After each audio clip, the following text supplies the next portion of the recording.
The outpost on Zeltor V wasn't glamorous. It was built into the side of a cliff, carved from rust-colored stone and held together more by human stubbornness than architecture. The air stank of ozone and metal, and the rain never fell straight. But it was home for the 9th Terran Engineering Corps, and for a stray I wasn't supposed to befriend. Her name was Karel of the Shirari, a reptilian-feline hybrid species with sharp eyes, sharper claws, and a proud warrior caste system that made Earth's old samurai look like bickering toddlers. She had arrived as a liaison after the ceasefire between our factions, meant to observe human engineering methods. She was supposed to stay neutral, professional, so was I. But something about the way she cocked her head when I spoke, or the way her armor shimmered like beaten bronze in the sun. It stuck with me. I worked maintenance, nothing fancy. Repaired plasma turbines, patched hulls, recalibrated neural interfaces. Grease under my nails was part of the job. Romance was not. And yet we kept running into each other. A week into her assignment, Karel was showing one of our officers how to activate a Shirari field barrier. I was working nearby, half listening, when her armor plate fell from the shelf and slid across the deck like an overexcited puppy. I picked it up without thinking. "Here," I said, offering the curved shoulder plate. Bit scuffed. Her slit-pupilled eyes blinked once, slowly. She took it like she wasn't used to someone handing her gear without ceremony. Our fingers brushed. Static danced up my wrist. From that day we started talking more. Eating together when our shifts aligned. Trading jokes. I showed her how humans used duct tape to fix basically everything. She showed me how her people used fractal lattice bindings to reinforce their blades. Then came the moment that changed everything. It was after a rare thunderstorm that shook the outpost like a grumpy god. I was cleaning up the supply room, organizing crates of supplies that had slid around in the quake. That's when I found it. A full set of Shirari armor stacked in a dented locker, flecked with mud and sand. Karel's name was etched on the collar plate. It reeked of sweat, smoke, and battlefield grime. She must have stashed it here while she borrowed standard fatigues. Without a second thought, maybe just wanting to be helpful, I carried the set to the wash station. I didn't know much about Shirari materials, but our ultrasonic cleaner had settings for every known alloy. I used the gentle cycle, sealed it in a containment sleeve, and left it to dry. She walked in just as I was hanging the plates on the drying rack. The air shifted. Karel froze in the doorway, her eyes wide with something primal. Not fear, not anger, but something weighty. I turned to her. "Hey, found your armor in the supply room. Cleaned it for you." She didn't move, not even her tail. Then she said very softly, "Do you know what that means?" I frowned, half worried I'd violated some ancient custom. I was just trying to help. She took a step forward. Her claws clicked against the floor. "In Shirari culture," she said, voice low and formal, "only a mate or one seeking courtship is permitted to touch another's armor in such a manner, especially to clean it." My heart stopped. "Wait, what?" She stepped closer, expression unreadable. "Armor is sacred. It is an extension of our soul. For you to handle it intimately, carefully. You do not even wear gloves." "I didn't think about it," I admitted. She was barely a foot away now. Her slit pupils thinned. "Among my people, what you have done would be interpreted as a declaration of intent." "Yes.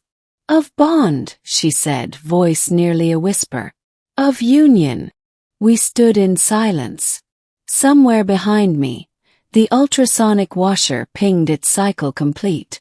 "I didn't mean to disrespect anything," I said quickly. "If I crossed a line." "No," she stopped me with a raised claw. "I am not offended." She stepped closer still. I could feel her body heat, warmer than mine, almost like a sun-heated stone. "I am surprised," she said, "but not offended." My heart thudded like a war drum. "So what happens now?" "That depends on you, human," she murmured. "Among my people, once a bond is initiated, it must be acknowledged. Or rejected. No pressure, huh?" I joked nervously. She didn't laugh, but a flicker of amusement passed over her face. "I will give you time to decide." Then she turned and walked out, tail swaying behind her. The next few days were a blur. Every glance from her across the mess hall felt weighted. Every moment we passed in the corridors sent my mind racing. It wasn't just the armor. It was the way she had watched me teach her how to use a wrench, fascinated not by the tool but by my hands. The way she once placed a hand over mine when we were comparing the designs of human and Shirari transport skiffs. The way she lingered near the human quarters more and more, even when she had no orders to do so. Maybe she had been waiting for me to make a move. Maybe cleaning her armor had been my move. I finally found her near the southern observation deck 3 days later, watching the horizon where 2 moons touched. I walked up quietly, holding something behind my back. She looked at me. Her eyes glittered like molten silver. "Well?" she asked. In reply, I offered the object in my hands. Fresh cleaning cloth. Human-made. Durable. "I figured if I'm gonna do this," I said, "I should at least do it right. With the proper tools." She took the cloth gently. "And your intent?" she asked, deadly serious. I reached for her hand and held it, fingers curling around hers. "My intent is to see where this goes," I said. Her claws retracted. She pressed her forehead to mine, a Shirari gesture I'd seen among couples before. "You will need to learn our rights," she said softly. "I'm a fast learner. And how to speak to my mother. Is she armed?" "Always." "Well," I said, grinning nervously, "that'll be fun." Weeks passed. Word spread among the outpost. A few eyebrows were raised. Few jokes were made. But most of us were misfits anyway. Alien wars and deep space exploration had scrambled everyone's sense of normal. Karel began wearing her armor more often.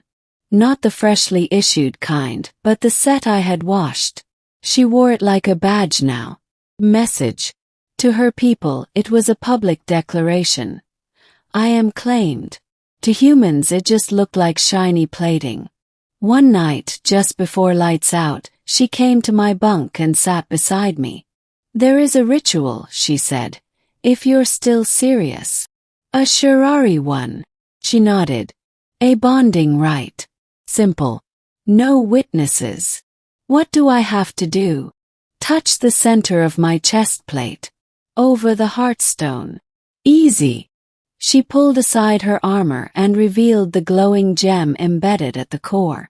I placed my hand over it. It pulsed beneath my palm like a second heartbeat. She leaned forward and whispered, "Now, you are mine." Smiled. "And you are mine." The galaxy is big, chaotic, strange. But sometimes all it takes is a bit of soap, a little ignorance, and a lot of heart to start something worth holding on to. So yeah, maybe I didn't mean to wash her armor. Maybe I didn't know what it meant. But I'm glad I did. Because now, when Karel stands beside me, shoulder to shoulder, claws and fingers entwined, I know exactly what it means. And I wouldn't change a thing.